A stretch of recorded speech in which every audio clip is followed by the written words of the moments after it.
નીચે આપેલા પ્રશ્નોનો ઉત્તર આપો. એ. વિઘટકો એટલે શું અને નિવસન તંત્રમાં વિઘટનની ભૂમિકા જણાવો. માર્ચ 2023માં પૂછાયેલો પ્રશ્ન છે. પ્રશ્ન બી. ઓઝોન કેવી રીતે બને છે? સમીકરણ આપો. માર્ચ 2024માં પૂછાયેલો પ્રશ્ન. તો આપણે સૌ જાણીએ વિઘટકો એટલે કે વનસ્પતિઓ અને પ્રાણીઓના મૃત શરીર તેમજ ઉત્સક દ્રવ્યો પર પોષણ માટે આધારિત સજીવોને વિઘટકો કહેવાય. જેમ કે જીવાણુ એટલે કે બેક્ટેરિયા અને ફૂગો વિઘટકો છે. તેઓ જટિલ કાર્બનિક દ્રવ્યોનું સરળ કાર્બનિક દ્રવ્યોમાં વિઘટન કરે છે. આ સરળ કાર્બનિક દ્રવ્યો વનસ્પતિઓ દ્વારા પુનઃ ઉપયોગમાં લેવાય છે. તેથી વિઘટકો નિવસન તંત્રમાં દ્રવ્યોના ચક્રીય વહનમાં અગત્યની ભૂમિકા ભજવે છે. બીજો સવાલ, ઓઝોન કેવી રીતે બને છે તેનું સમીકરણ આપો. તો આપણે સૌ જાણીએ છીએ કે ઓઝોન એ ઓક્સિજનના અણુના બરાબર એટલે O2ના અણુ પર પારજાંબલી યુવી કિરણોના અસરથી ઓઝોન બને છે. ઊંચી ઉર્જાવાળા પારજાંબલી કિરણો ઓક્સિજન એટલે કે O2નું અણુનું વિઘટન કરી સ્વતંત્ર ઓક્સિજન પરમાણુ O બનાવે છે. એટલે કે O2માંથી O છૂટો પડે છે. એટલે O2માં યુવી કિરણ પડવાથી O+O એટલે કે O2 યુવી કિરણ ગીવ્સ O+O. હવે આ એક O છૂટો પડ્યો છે તે ઓક્સિજનના પરમાણુને મળશે. એટલે કે ઓક્સિજનનો સ્વતંત્ર પરમાણુ અણુ સાથે જોડાઈને ઓઝોન બનાવે છે. એટલે કે O+O2 ગીવ્સ O3. એટલે આ રીતે શું બને છે? ઓઝોન. હવે વાત કરીએ પ્રશ્ન 2. પોષક સ્તરો એટલે શું? એક આહાર શૃંખલાનું ઉદાહરણ આપી તેના પોષક સ્તરો જણાવો. જૂન 2024માં પૂછાયેલો પ્રશ્ન. અને બી. આપેલ પદાર્થનો જૈવ વિઘટનીય પદાર્થ અને જૈવ અવિઘટનીય પદાર્થનું વર્ગીકૃત કરો.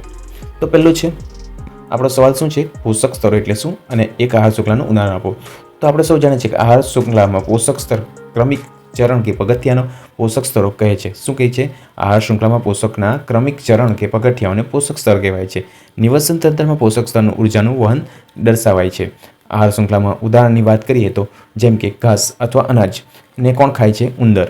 ઉંદરને કોણ ખાય? સાપ. અને સાપને કોણ ખાય? સમડી. એટલે કે ઘાસ એ ઉત્પાદક કહેવાય. એટલે કે પ્રથમ પોષક સ્તર કહેવાય. અને તેમાંથી કોણે પોષણ મેળવ્યું? ઉંદરે. એટલે કે ઉંદર એ પ્રાથમિક ઉપભોગી કહેવાય. એટલે કોના ઉપર ભોગી થયું? તો ઘાસ ઉપર. એટલે પ્રાથમિક ઉપભોગી અથવા દ્વિતીય પોષક સ્તર કહેવાય છે. અને ઉંદરને કોણે ખાધું? સાપે. એટલે કે દ્વિતીય ઉપભોગી છે. એ તૃતીય પોષક સ્તરમાં ગણાય. કેમ? ત્રીજા નંબર આવ્યો ને એટલે તૃતીય પોષક સ્તર. હવે સાપને કોણે ખાધું? સમડી. સમડી એ તૃતીય ઉપભોગીમાં ગણાય અને ચતુર્થ પોષક સ્તરમાં ગણાય. બરાબર ને? હવે વાત કરીએ બી. જે વિઘટીને અવિઘટીને વર્ગીકૃત કોણ છે? તો આપણે સૌ જાણીએ છીએ કે ઉપર દેખાય તે પ્રમાણે જે વિઘટીને પદાર્થ એટલે કે ફળ જે સડી જાય તે એટલે કે ફળની છાલ અને કાગળ એ સડી જાય એટલે કે જે વિઘટનીય કહેવાય. અને જે અવિઘટનીય એટલે કે જે સડતા નથી તે તો કયા રહ્યા? કાચ અને પ્લાસ્ટિક. બરાબર ને? બહુ ઇઝી છે. ત્રીજો સવાલ, ઓઝોન કેવી રીતે નિર્માણ પામે છે? ઓઝોન સ્તરની અગત્યતા જણાવો. આપણે અગાડીના સવાલમાં જોઈ ગયા તે રીતે જ ઓઝોન સ્તર વાતાવરણના ઉપલા સ્તર પર એટલે કે સ્ટ્રેટોસ્ફિયરમાં આવેલું હોય છે. ઓઝોન એટલે કે O3 ઓક્સિજનના 3 પરમાણુઓથી બનેલું હોય છે. ઓક્સિજન O2ના પરમાણુ પારજાંબલી વિકિરણની અસરથી ઓઝોન બને છે. ઊંચી ઉર્જાવાળા પારજાંબલી વિકિરણો O2નું વિઘટન કરી સ્વતંત્ર ઓક્સિજનનું નિર્માણ કરે છે. અને આ સ્વતંત્ર ઓક્સિજન ઓક્સિજનના અણુ સાથે સંયોજાઈને ઓઝોન અણુ બનાવે છે. એટલે કે O2નું વિકિરણ એટલે કે પ્રકાશ વિભંજનથી O+Oમાં છૂટું પડે છે. એટલે કે ઓક્સિજન પ્લસ ઓક્સિજન. હવે ઓક્સિજનના સ્વતંત્ર અણુ ઓક્સિજનના O2 સાથે જોડાઈને O3 બનાવે છે. એટલે કે ઓઝોન બને છે. હવે આ સ્તરની અગત્યની વાત કરીએ તો આ સ્તરની અગત્ય એ છે કે સૂર્યમાંથી આવતા પારજાંબલી વિકિરણ યુવી વિકિરણો સામે ઓઝોનનું સ્તર પૃથ્વીની ફરતે રક્ષણાત્મક આવરણ બનાવે છે. અને ઓઝોન સ્તર સજીવો માટે હાનિકારક ટૂંકી લંબાઈ ધરાવતા પારજાંબલી વિકિરણોનું શોષણ કરે છે. આમ પૃથ્વી પરના સજીવોનું રક્ષણ કરે છે ઓઝોન. પ્રશ્ન 4. જૈવિક વિશાલન એટલે શું? ટૂંકમાં સમજાવો. માર્ચ 2024 જૂન 2024માં પૂછાયેલો પ્રશ્ન છે. તો આપણે સૌ જાણીએ છીએ કે આહાર શૃંખલા દ્વારા ઉર્જા અને પોષક દ્રવ્યો ક્રમશઃ ઉપલા પોષક સ્તરોમાં વહન પામે છે. જો નિવસન તંત્રમાં જૈવ ઘટકોમાં કોઈ જૈવ અવિઘટનીય પદાર્થ પ્રવેશે તો ઉપલા સ્તરે તેની સાંદ્રતામાં ક્રમશઃ વધારો થાય. આપણે સૌ જાણીએ છીએ કે ઘાસમાં બરાબર નીંદણનાશક દવા છાંટીએ તો એ કોણ ખાશે? બરાબર પ્રાણીઓ જેમ કે ગાય, ભેંસ, બકરી. બરાબર બકરીને કોણ ખાશે? વાઘ પછી બરાબર આવી રીતે જેમ જેમ ઉપર જાય તેમ તેમ ઉપલા સ્તરમાં શું થાય? જૈવ અવિઘટનીય પદાર્થ વધ્યા કરે. જેમ કે બીજો એક ઉદાહરણ લઈએ તો કૃષિ વનસ્પતિઓ વિવિધ રોગો તેમજ કીટકોને બચવા માટે અનિયંત્રિત જંતુનાશક રસાયણો ઉપયોગમાં લેવામાં આવે છે. આ રસાયણો ભૂમિ અને પાણીના સ્ત્રોતમાં ભળે છે. ભૂમિ અથવા પાણીમાંથી તેઓ વનસ્પતિના શરીરમાં અને તેમાંથી તૃણાહારી પ્રાણીમાંથી માંસાહારી પ્રાણીમાં શરીરમાં પ્રવેશે છે. આ રસાયણો જૈવ અવિઘટનીય હોવાથી પ્રત્યેક પોષક સ્તરમાં વધારો અને વધારે સંગ્રહ પામતા જાય છે. તેથી તેને જૈવિક વિશાલન ઘટના કહે છે. તેથી તેને શું કહેવાય? જૈવિક વિશાલનની ઘટના કહેવાય છે. કોઈપણ આહાર શૃંખલામાં મનુષ્ય ટોચના સ્થાને કે તે બરાબર કોઈપણ આહાર શૃંખલામાં મનુષ્ય ટોચના સ્થાને, તેથી આપણા શરીરમાં આ રસાયણો સૌથી વધુ માત્રામાં સંચય પામતા જાય છે. તેથી કૃષિ ઉત્પાદનમાં વધારે મેળવવામાં આવતા તેથી કૃષિ ઉત્પાદનમાં વધારે મેળવવા આ રસાયણોની આવશ્યકતા હોવા છતાં તેનો નિયંત્રણપૂર્વક ઉપયોગ કરવો જોઈએ. કોનામાં આવશે? મનુષ્યમાં જ છેલ્લે આવશે. બીજું, તફાવત 2 મુદ્દા આપો. ઉત્પાદક સજીવો અને ઉપભોગી સજીવો. ઉત્પાદક સજીવો અને ઉપભોગી. તો ઉત્પાદક સજીવો એટલે શું? તો ઉત્પાદક સજીવો એ સ્વયંપોષી હોય છે, જ્યારે ઉપભોગીઓ એ કોના ઉપર નિર્ભર હોય છે? તો આ સજીવો વિષમપોષી હોય છે, જ્યારે પેલા સ્વયંપોષી હોય છે. આપણે બીજા ઉપર ડિપેન્ડ હોય છે ને. બીજું, ઉત્પાદકો પ્રથમ પોષક સ્તરની રચના કરે છે, જ્યારે ઉપભોગીઓ દ્વિતીય, તૃતીય અને ચતુર્થ પોષક સ્તરની રચના કરે છે. નિવસન તંત્રમાં ઉર્જાનો પ્રવાહ અને ઉર્જાનું વહન સમજાવો. તો આપણે સૌ જાણીએ છીએ કે આહાર શૃંખલાનું પ્રત્યેક ચરણ એટલે કે પગથિયું પોષક સ્તર બનાવે છે. નિવસન તંત્રના ઉર્જાનું વહન ઉત્પાદકોની શરૂઆત થાય છે. ઉત્પાદકો એટલે કે લીલી વનસ્પતિઓ પ્રથમ પોષક સ્તર હોય છે. તેઓ સૌર ઉર્જાનું શોષણ કરી અને પ્રકાશ સંશ્લેષણ દ્વારા ખોરાક સ્વરૂપે રાસાયણિક ઉર્જામાં રૂપાંતર કરે છે. અને ઉત્પાદકોમાંથી ઉર્જાનું વહન ઉપલા પોષક સ્તરે રહેલા સજીવો એટલે કે તૃણાહારી પ્રાણી તરફ વહન પામે છે. તૃણાહારી પ્રાણીમાંથી જ્યારે માંસાહારી પ્રાણી તૃણાહારીનું ભક્ષણ કરે ત્યારે ઉર્જાનું વહન થાય છે અને માંસાહારીઓમાં થાય છે. આમ ઉર્જાનું વહન ઉત્પાદકોથી વિવિધ સ્તરના ઉપભોગીઓ તરફ જાય છે. તેથી નિવસન તંત્રમાં સૌર ઉર્જાના પ્રવેશ દ્વાર તરીકે ઉત્પાદક અને લીલી વનસ્પતિ છે. બરાબર, એટલે સૌર ઉર્જાનો પ્રવેશ દ્વાર તરીકે કોણ છે? તો લીલી વનસ્પતિ ઉત્પાદક તરીકે, અને તેનો ઉપભોગી ઉર્જા સ્ત્રોત બને છે. બરાબર ને. અને રાસાયણિક ઉર્જા સમગ્ર જીવસૃષ્ટિ સમુદાયની બધી જ ક્રિયાઓનું સંપાદન કરવામાં મદદ કરે છે. નિવસન તંત્રમાં ઉર્જાનું વહન હંમેશા એક માર્ગી હોય છે. લીલી વનસ્પતિઓમાંથી જકડાયેલા સૌર ઉર્જાનું પુનઃ સૂર્ય ઉર્જામાં પાછું જઈ શકતું નથી. જે ઉર્જા તૃણાહારીઓ તરફ વહન પામે છે તે પુનઃ ઉત્પાદકો તરફ પાછી આવી શકતી નથી. પોષક સ્તરમાં ઉર્જાના વહન દરમિયાન ઉર્જાના કેટલાક જથ્થો બિનઉપયોગી ઉર્જાના સ્વરૂપમાં વ્યય પામે છે અને તેઓ પુનઃ ઉપયોગ કરી શકાતો નથી. આમ વિવિધ પોષક સ્તર તરફ ક્રમશઃ વહન પામતી ઉર્જા પુનઃ નીચલા પોષક સ્તરે પ્રાપ્ત થતી નથી. છઠ્ઠું, નિવસન તંત્ર એટલે શું? નિવસન તંત્રના ઘટકો જણાવો. આપણે સૌ જાણીએ છીએ કે બધા સજીવો તેમની સાથે સંકળાયેલા ભૌતિક પર્યાવરણ વચ્ચે આંતરિક ક્રિયાથી બનતા તંત્રને નિવસન તંત્ર કહે છે. નિવસન તંત્રના 2 ઘટક છે, જૈવિક ઘટક અને અજૈવિક ઘટકો. બરાબર. જે અજૈવિક ઘટકની વાત કરીએ એટલે જે એમાં સજીવ નથી, તેમાં નિર્જીવ ઘટકો હોય છે, જેમ કે તાપમાન, વરસાદ, ભેજ, પવન, ભૂમિ, પ્રકાશ, ખનિજ દ્રવ્યો વગેરે અજૈવિક ઘટકો છે. જ્યારે જૈવિક ઘટકો એટલે કે નિવસન તંત્રમાં બધા સજીવો જૈવિક ઘટકોમાં સમાવેશ થાય છે. સજીવો તેમની ખોરાક મેળવવાની પદ્ધતિના આધારે ઉત્પાદકો, ઉપભોગીઓ અને વિઘટકોના સમૂહો તેમજ તેમના નિર્વાહ હેતુ પર્યાવરણમાં પોષણ સંબંધી રચના થાય છે. પહેલી વાત કરીએ ઉત્પાદક. ઉત્પાદક એટલે કે આ સજીવો સૂર્યપ્રકાશ તેમજ ક્લોરોફિલની હાજરીમાં કાર્બનિક પદાર્થોનું શર્કરા અને સ્ટાર્ચમાં જેવા કે કાર્બનિક સંયોજનનું નિર્માણ કરે છે, એટલે કે ગ્લુકોઝમાં નિર્માણ થાય છે. એને ઉત્પાદકો કહેવાય. જેમ કે લીલી વનસ્પતિ, લીલ, કેટલાક પ્રકાશીય બેક્ટેરિયા પણ ઉત્પાદકોમાં આવે છે. ઉપભોગી એટલે જે સજીવો ઉત્પાદકો દ્વારા ઉત્પાદિત થયેલા ખોરાક પર પ્રત્યક્ષ કે પરોક્ષ રીતે આધારિત હોય તેને ઉપભોગી કે ઉપભોક્તા કહેવાય છે. ઉદાહરણ તરીકે ક્લોરોફિલ વિહીન અને વિષમપોષી સજીવો. ઉપભોગીના પાછા આપણે 4 કક્ષામાં વિભાજિત કરી શકીએ. જેમ કે પહેલું તૃણાહારી, ઉદાહરણ તરીકે ગાય, હરણ, બકરી વગેરે. માંસાહારીની વાત કરીએ તો માંસાહારી અને ઉચ્ચ માંસાહારીમાં દેડકો અને સાપ. તેમાં સર્વાહારી એટલે કે તૃણાહારી અને માંસાહારી બંને ખાય તેમ કોણ? મનુષ્ય, વંદો વગેરે. અને પરોપજીવી એટલે યકૃત, કૃમિ અને પ્લાઝ્મોડિયમ. હવે ત્રીજી વાત કરીએ વિઘટકો એટલે કે જટિલ કાર્બનિક પ્રક્રિયાનું સરળ કાર્બનિક પદાર્થમાં વિઘટન કરતા સજીવોને વિઘટકો કહેવાય. એટલે કે કેટલાક જીવાણુ અને વિષાણુ, બરાબર, ફૂગ, બરાબર, કેટલાક જીવાણુ અને ફૂગ, બરાબર, જે સરળ અકાર્બનિક પદાર્થનું વિઘટન કરતા સજીવોનું વિઘટક કહે છે. બરાબર.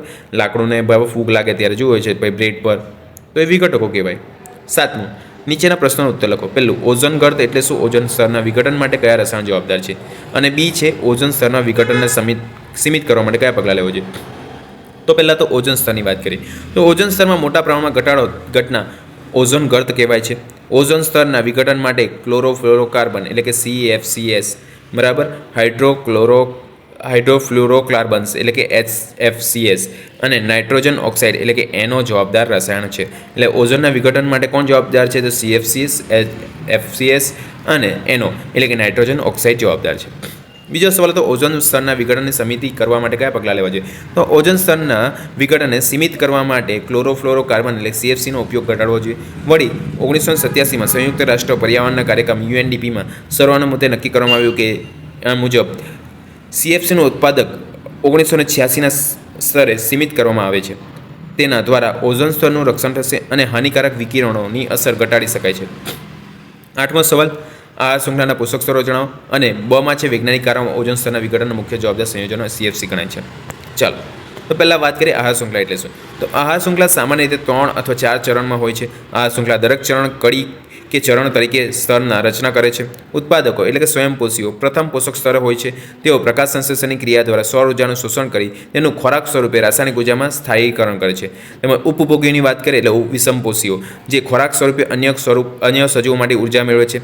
તેમજ તૃણાહારી અથવા પ્રાથમિક ઉપભોગીઓ દ્વિતીય પોષક સ્તરની રચના કરે છે, જ્યારે માંસાહારી અથવા દ્વિતીય ઉપભોગીઓ તૃતીય પોષક સ્તરની રચના કરે છે અને મોટા માંસાહારી અથવા તૃતીય ઉપભોગીઓ ચોથા પોષક સ્તરની રચના કરે છે. બીજો સવાલ હતો ઓઝોન સ્તરના વિઘટનનો મુખ્ય જવાબદાર સંયોજન CFC ગણાય છે. વૈજ્ઞાનિક કારણ આપો. તો આપણે સૌ જાણીએ છીએ કે ઓઝોન એટલે કે સ્ટ્રેટોસ્ફિયરમાં ઓઝોનનું સ્તર સૂર્યના હાનિકારક પારજાંબલી કિરણ એટલે કે UV કિરણોનું બરાબર શોષી લઈ અને પૃથ્વી સુધી પહોંચતા અટકાવે છે. CFC એટલે ક્લોરોફ્લોરોકાર્બન બરાબર વાતાવરણમાં ક્લોરીનનો ઉમેરો કરે છે. ક્લોરીન પરમાણુની ઓઝોન સાથે પ્રક્રિયાથી ઓઝોનનો એક પછી એક પરમાણુ દૂર થાય છે. આ વિઘટન ક્રિયામાં ક્લોરીનનો એક પરમાણુ ઓઝોનના ઘણા અણુઓનો ક્રમશઃ વિઘટન કરે છે એટલે વિખંડન કરે છે. ઓઝોનના કુલ ઘટાડાના મોટા ભાગનો ઘટાડો CFCS વડે જ થાય છે. આથી ઓઝોનના સ્તરમાં વિઘટનના મુખ્ય જવાબદાર સંયોજન CFC ગણાય છે. ચાલો 9મો સવાલ નીચે આપેલા પ્રશ્નોનો ઉત્તર લખો. આહાર ઝાડ એટલે શું ટૂંકમાં સમજાવો અને ઓઝોન સ્તરનું વિઘટન આપવા માટે ચિંતાનો વિષય શા માટે છે? તો આપણે સૌ જાણીએ છીએ આહાર શૃંખલા એટલે શું. તો દરેક નિવસન તંત્રને પોતાની નિશ્ચિત આહાર શૃંખલા હોય છે. એક આહાર શૃંખલા સજીવ અન્ય નિવસન તંત્રની આહાર શૃંખલા સાથે સંકળાયેલો હોય છે અને જટિલ ઝાડ રચે છે અને એને આહાર ઝાડ કહેવાય છે. વિવિધ નિવસન તંત્રો પૈકી દરેક નિવસન તંત્ર આગવી આહાર શૃંખલા ધરાવે છે. કુદરતમાં પ્રાણીઓ આહાર શૃંખલા સીધી શૃંખલા સ્વરૂપે સમજાવી શકાતી નથી. સામાન્ય રીતે પ્રત્યેક સજીવ 2 અથવા વધારે પ્રકારના સજીવોનો આહાર તરીકે ઉપયોગ કરે છે. અનેક પ્રકારના સજીવોનો આહાર બને છે. આથી એક સીધી આહાર શૃંખલાને સ્થાને સજીવો વચ્ચે આહાર સંબંધો શાખાયુક્ત હોય છે. આમ આહાર શૃંખલાઓની શાખાયુક્ત એક જાળીરૂપ રચના બને છે. તેને આહાર ઝાડ કહેવાય છે. બીજો હતો સવાલ આપણો ઓઝોન સ્તરનું વિઘટન માટે ચિંતાનું કારણ. તો આપણે સૌ જાણીએ છીએ કે ઓઝોન સ્તર સૂર્યપ્રકાશમાંથી આવતા સજીવો માટે ખૂબ જ હાનિકારક અને ટૂંકી તરંગ લંબાઈ ધરાવતા પારજાંબલી વિકિરણ એટલે UV વિકિરણનું શોષણ કરે છે. આથી ઓઝોનનું સ્તરનું વિઘટન આપણા માટે ચિંતાનો વિષય છે, કારણ કે તેના વિઘટનથી હાનિકારક પારજાંબલી વિકિરણો પૃથ્વી પર સીધા આવશે, પૃથ્વીની સપાટી પર પહોંચશે અને મનુષ્યને ચામડીના કેન્સર તેમજ આંખનો મોતિયો વગેરે સમસ્યા સર્જી શકે છે. 10મો સવાલ નીચેના પ્રશ્નોનો ઉત્તર ટૂંકમાં લખો. આપણા દ્વારા ઉત્પાદિત જૈવ અવિઘટનીય કચરાથી કઈ સમસ્યા ઉત્પન્ન થાય છે? અને બીજો કારણ છે નિવસન તંત્રનો ઉર્જાનો પ્રવાહ હંમેશા એકમાર્ગી હોય છે. તો પહેલાં વાત કરીએ જૈવ અવિઘટનીય કચરાની. તો આપણા દ્વારા ઉત્પાદિત જૈવ અવિઘટનીય કચરાથી નીચેની સમસ્યા ઉત્પન્ન થાય છે. તે જૈવિક વિશાલનની સમસ્યા સર્જી શકે છે. તે પર્યાવરણમાં એકત્ર થઈ પ્રદૂષણ સર્જે છે. જ્યારે ભૂમિમાં આ કચરો દાટવામાં આવે ત્યારે ભૂમિમાં વનસ્પતિઓની વૃદ્ધિ અટકી જાય છે. તે પર્યાવરણમાં લાંબો સમય જળવાઈ રહે છે અને તે નિવસન તંત્રના વિવિધ ઘટકોને હાનિ કરે છે અને આહાર શૃંખલામાં અસંતુલન કરે છે અને નિવસન તંત્રમાં સમસ્યા સર્જે છે. બીજો સવાલ હતો નિવસન તંત્રમાં ઉર્જાનો પ્રવાહ હંમેશા એકમાર્ગી છે. તો નિવસન તંત્રમાં સૌર ઉર્જાનો પ્રવાહ લીલી વનસ્પતિઓ વડે થતી પ્રકાશ સંશ્લેષણની ક્રિયા દ્વારા થાય છે. લીલી વનસ્પતિઓ દ્વારા મેળવાયેલી ઉર્જા સૂર્ય તરફ પાછી ફરતી નથી. લીલી વનસ્પતિઓમાં ઉર્જાનું વહન ક્રમશઃ ઉપભોક્તાના પોષક સ્તરો તરફ થાય છે. તૃણાહારીઓ દ્વારા મેળવાયેલી ઉર્જા લીલી વનસ્પતિ તરફ જતી નથી. આ રીતે ઉપરના વિવિધ પોષક સ્તરોમાં ક્રમશઃ વહન પામતી ઉર્જા નીચલા પોષક સ્તરે પાછી થતી નથી. આથી નિવસન તંત્રમાં ઉર્જાનો પ્રવાહ હંમેશા એકમાર્ગી હોય છે. 11મો સવાલ નીચેના પ્રશ્નનો ઉત્તર લખો. કયા ઉપાયો દ્વારા શરીરમાં પ્રવેશતા જંતુનાશક પદાર્થો કે રસાયણોની માત્રા ઓછી કરી શકાય છે? સમજાવો. જંતુનાશક અને અન્ય રસાયણો અનિયંત્રિત ઉપયોગ કરવો જોઈએ. તો આપણે સૌ જાણીએ છીએ કે નીચેના ઉપયોગ દ્વારા જંતુનાશક પ્રવેશોનો રસાયણો માત્રા ઓછી કરી શકાય. પહેલું, ખેતરમાં જંતુનાશક પદાર્થની જગ્યાએ રસાયણોનું નિયંત્રણ કરી ઉપયોગમાં લઈ શકાય છે. તેમજ કૃષિ ઉત્પાદકોમાં જંતુનાશકના પ્રમાણને સતત દેખરેખ અને નિયમિત સમયાંતરે ચકાસણી કરવી જોઈએ અને કાર્બનિક કૃષિનો વ્યાપ વધારવો જોઈએ. બરાબર. તો આ રીતે આપણે જંતુનાશક બરાબર પદાર્થનો રસાયણમાં માત્રા ઓછી કરી શકે. તેમજ જંતુનાશકો અને અન્ય રસાયણોનો અનિયંત્રિત ઉપયોગ અટકાવવો જોઈએ જરૂરી છે. શા માટે? તો રોગો કે જંતુઓથી કૃષિ પાકના રક્ષણ માટે જંતુનાશક અને અન્ય રસાયણોનો ઉપયોગ કરીએ છીએ આપણે. આ રસાયણો જૈવ અવિઘટનીય હોય છે, જૈવિક ક્રિયાઓ દ્વારા વિઘટન પામતા નથી. આ રસાયણો અનિયંત્રિત ઉપયોગ દ્વારા જમીન અને પાણીનું પ્રમાણમાં બરાબર આનું પ્રમાણ વધી જાય છે. ત્યાંથી વનસ્પતિઓના ભાગોમાં એટલે કે શરીરમાં આહાર શૃંખલાના પોષક સ્તરોમાં વહન પામે છે. દરેક પોષક સ્તર ક્રમશઃ વધુ પ્રમાણમાં સંચિત થાય છે. આ જૈવિક વિશાલનની ઘટનાથી રસાયણો વધુ સંકેન્દ્રણ ઉચ્ચ માંસાહારી અસ્તિત્વમાં ભય સર્જે છે. રસાયણોનું વધતું સંકેન્દ્રણ ઉચ્ચ માંસાહારીના અસ્તિત્વમાં સામે ભય સર્જે છે. કેટલાક આવા રસાયણો નીચલા સ્તરના સજીવો માટે જીવલેણ નીવડે છે. આથી જંતુનાશકો અને રસાયણોનો અનિયંત્રિત ઉપયોગ અટકાવવો જોઈએ.